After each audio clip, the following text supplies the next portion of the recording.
Gustavo, esta semana el tema ha sido la amenaza de Donald Trump de cerrar la frontera con México, y comenzaría preguntándote qué afectaciones tendría un eventual cierre de la frontera si es que cumple con esta amenaza. Al parecer en el gobierno no la toman todavía en serio. Es una amenaza real. Desde luego sería una medida extrema que afectaría a ambos países, a los habitantes de los Estados Unidos y de México, a las empresas ubicadas a ambos lados de la frontera, porque la frontera desde Baja California hasta Tamaulipas tiene una gran dinámica, no solamente comercial, sino hay un tránsito mayormente legal de personas, de mercancías que cotidianamente interactúan. Eso es lo que hace de esta una frontera como pocas vibrante en el mundo. Si esta situación se actualiza, evidentemente sería una gravísima afectación. Nosotros entendemos que hay una gran preocupación en el gobierno norteamericano por este crecimiento exponencial que ciertamente ha existido de los flujos migratorios hacia Estados Unidos. También reconocemos que a partir de los últimos días ha habido una mayor presencia de las autoridades mexicanas en la frontera sur de México para tratar de contener estos flujos y también aplicar de manera más firme la legislación migratoria.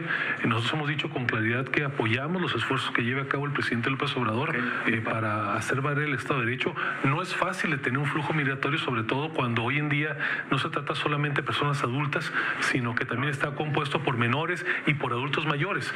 También hay que decirlo con claridad, la política de asilo de los Estados Unidos genera una capacidad de atracción creciente en la medida que se van multiplicando estos casos de asilo por condiciones humanitarias familiares.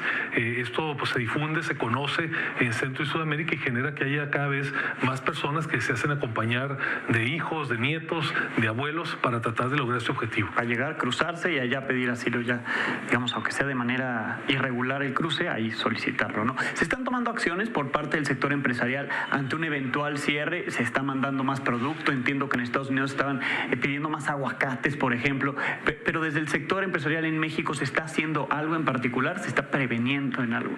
Bueno, lo más importante es que tanto las organizaciones empresariales mexicanas y norteamericanas estamos pugnando para que nuestros gobiernos generen una mayor capacidad de entendimiento y desde luego aceptando que existe una grave problemática, se encuentran otros mecanismos de remediación y que no lleguen a esta medida que sería un disparo en el pie para unos y para otros.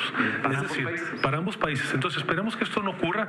Desde luego, cada empresa en lo particular está tomando sus previsiones y qué bueno que así sea.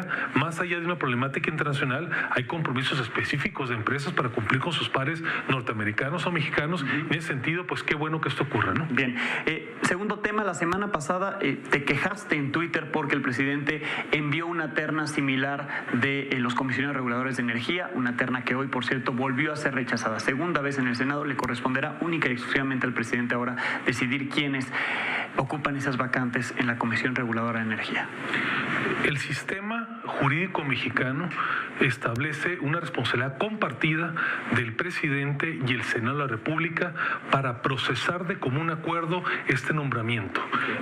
Si el presidente lleva a cabo la designación de las personas que en 2 ocasiones han sido rechazadas, está violentando este equilibrio que tiene que existir. El mecanismo existe para generar estos equilibrios y cuando hay un rechazo en 2 ocasiones de esta contundencia, me parece que la prudencia política, la altura de miras, implicaría que el presidente reiniciase de nueva cuenta este mecanismo.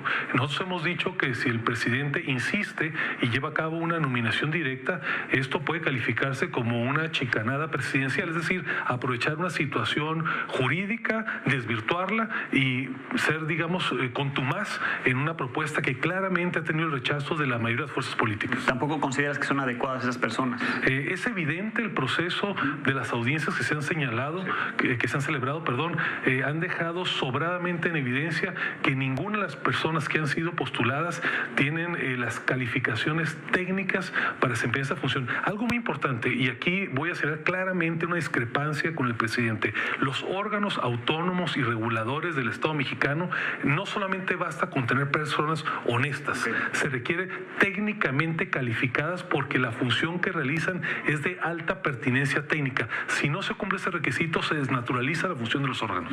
Bien, finalmente, en tu mensaje semanal hablaste de transparencia.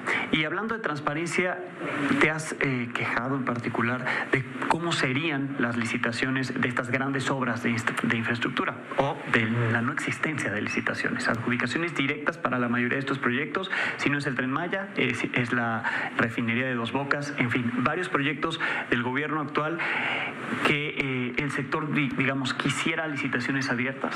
A ver, la oferta política fundamental del presidente López Obrador fue combatir la corrupción y fue llevar al país la integridad en la función pública y la transparencia a su máxima expresión.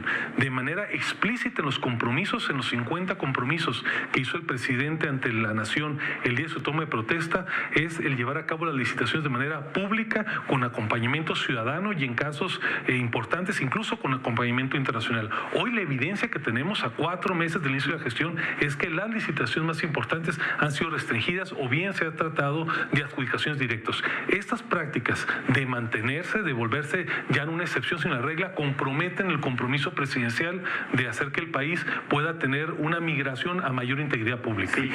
¿Alguna posible reunión con el presidente o con alguno de los integrantes de su gabinete para externarles esto más allá del mensaje que ya es público y que lo pueden ver?